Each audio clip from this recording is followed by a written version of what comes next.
If you think your 9 to 5 job is hard, imagine working 16 hours here. No electricity, no labor laws, just coal, disease, and the struggle to see another sunrise. This is the true story of a Victorian worker. Imagine waking up, but you cannot take a deep breath. The air is thick, heavy, and reeks of sulfur and rot. You cannot see the sun.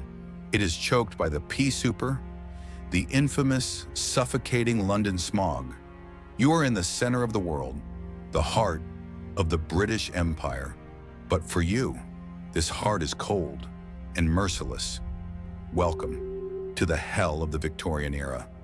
The year is 1850, 2.5 million people, 300,000 horses, and a river that serves as both a drinking fountain and a sewer. You are a common laborer in London. Statistics say you will be lucky to see your 40th birthday. In this video, we will live this day together, from the moment you wake up to the moment you collapse from exhaustion. It is 4 a.m. You aren't woken by an alarm. You can't afford a clock. You are woken by a sharp tap on the glass. Click, click, click. This is the knocker-upper, a man with a long bamboo pole who earns a penny a week just to make sure you don't oversleep. Because if you're late, you starve. You open your eyes in a rookery, the notorious slums of the East End. Your room is barely 10 feet wide, and you are not alone. Your wife, 3 children, and perhaps another family are sleeping on the floor beside you. There is no running water, no bathroom. In the corner stands a bucket that everyone used during the night. The stench is unbearable, but you are used to it. You wash your face with gray, recycled water and put on the same stiff shirt you've worn for a week. Hygiene is a luxury you cannot afford. You step outside, and the smell hits you instantly. It's not just garbage. With thousands of horses on the streets, the cobblestones are coated in a layer of manure and mud. As you pass the river, you see them, the mudlarks, children, barefoot and freezing, scavenging in the toxic sludge of the Thames. They are looking for coal, rope, or a lost coin. Many will cut their feet on glass and die of infection before they reach adulthood. You stop to buy breakfast, a loaf of white bread. But don't be fooled, it isn't white because of flour. Bakers add alum, chalk, and even bone ash to make it weigh more. In 1850, food is a game of Russian roulette. You arrive at the mill just before 6 a.m. The gates swallow you whole. The noise inside is deafening, a mechanical cacophony of steam and steel. The air is thick with cotton dust, coating your lungs with every breath. There are no safety regulations here. No hard hats, no guardrails. One slip, one moment of fatigue, and a machine will tear off a finger or an arm. If that happens, you are fired instantly. No compensation, just a beggar on the street. Look down. Working beneath the machines are the scavengers, children as young as 7. They crawl under the moving gears. It is cheaper to use a child than to stop the machine.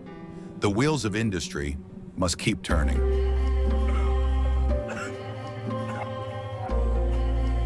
The whistle blows. It is 8 p.m. Your shift is finally over. Your body aches, your ears ring, and your spit is black with soot. You don't want to go back to your cold room yet. You head to the Gin Palace. It is the only place in London that offers light, warmth, and escape. They call gin mother's ruin. Here, men and women drink to forget the hunger. Alcoholism isn't a disease here, it's an anesthetic. Walking home, you stick to the well-lit streets. Although the police, the famous bobbies, have been around since 1829, in the East End, the law is merely a suggestion. You could be mugged for your boots or killed for a penny. The darkness here is real. Gas lamps barely penetrate the smog. The infamous Jack the Ripper won't appear for another 30 years. But streets like these are already breeding monsters. I will return to your room. Your family is huddled together for warmth. A child coughs in the corner.